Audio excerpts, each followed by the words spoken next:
Hey everyone, it is Dani and welcome to this update video this evening. I hope you've been enjoying your day thus far. And so we're going to be taking a look at what is going on in terms of our disturbances across the Atlantic. So we've got our 4 disturbances out there, and the main concern for the Caribbean is the one closest, highlighted in yellow right there. So we're going to be looking at the latest for all of these systems and what is currently happening across the Caribbean. And so before I go into details, please do subscribe if you haven't yet done so, and tap the bell so that you never miss an important update.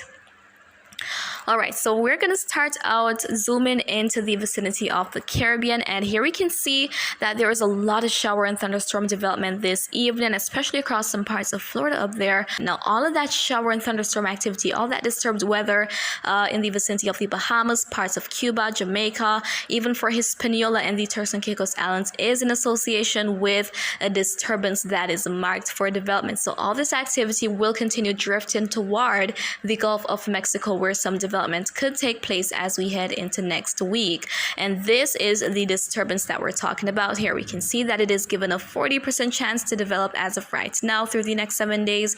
So regardless, it is likely to bring increased rainfall activity to parts of southern Texas, even for northeastern Mexico as well. So let's see what's going to be happening. But for now, lots of rainfall across parts of the northern Caribbean. Then as we head over into parts of Central America, there is some thunderstorm activity developing, especially going to the southern territories such as Nicaragua, headed to Costa Rica and Panama. We'll zoom down so we have a better look at those areas.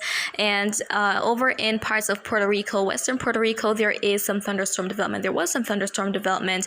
And then for the Virgin Islands, headed to most of the Lesser Antilles, there isn't anything too crazy going on. Similar story as we head to the ABC Islands. Let's head further down.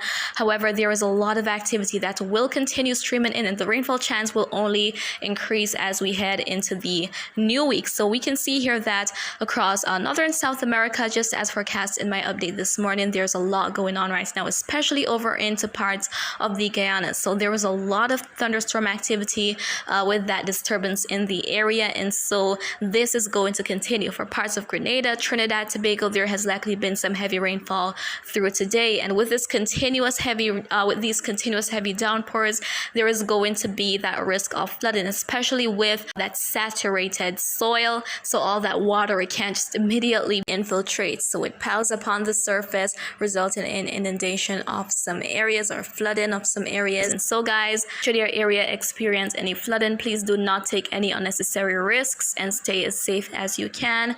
Let's go ahead and look at the latest from NHC in regards to our 3 main development region disturbances. So that one closest to the Caribbean is given a 30% chance to develop into something over the next 7 days. So if it looks as though this thing is getting itself together and the environment ahead is conducive enough to allow for some development, then this chance will continue to increase as we head into this weekend. And the next system beside it, Invest 99L, that one has actually lost some potential to become something out there. The formation chance was at 60% at the highest, but now it is down to 40. It has been at 40 for some time now, so we could still see it try to form into a tropical depression, but that window of opportunity is closing for it to do so. And then further east, close to the Cabo Verde Islands, is Invest 98L, which is given the highest chance out of all the disturbances to develop over the next 7 days. So heading into this weekend, it could try to become a tropical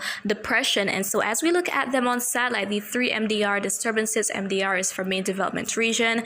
So we can see here that on satellite, it is a lot of disorganized activity out there. But for 98L, we're seeing some rotation with it. So once all of this activity materializes, then we could definitely see a tropical depression, even a named storm coming out of this. By the way, the next name to be used is Emily, but it has been delayed for some time. So is this finally future Emily we're looking at?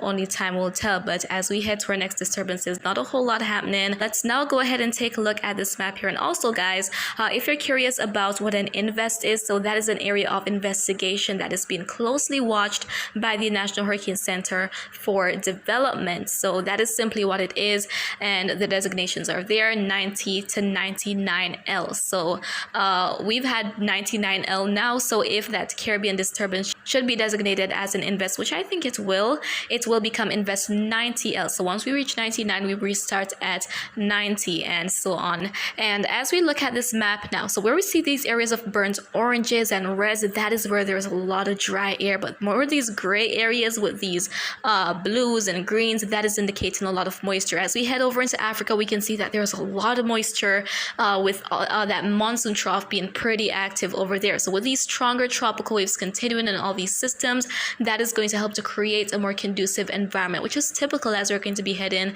into next month, which is the peak of the season. So a lot is in the pipeline, a lot is on the horizon.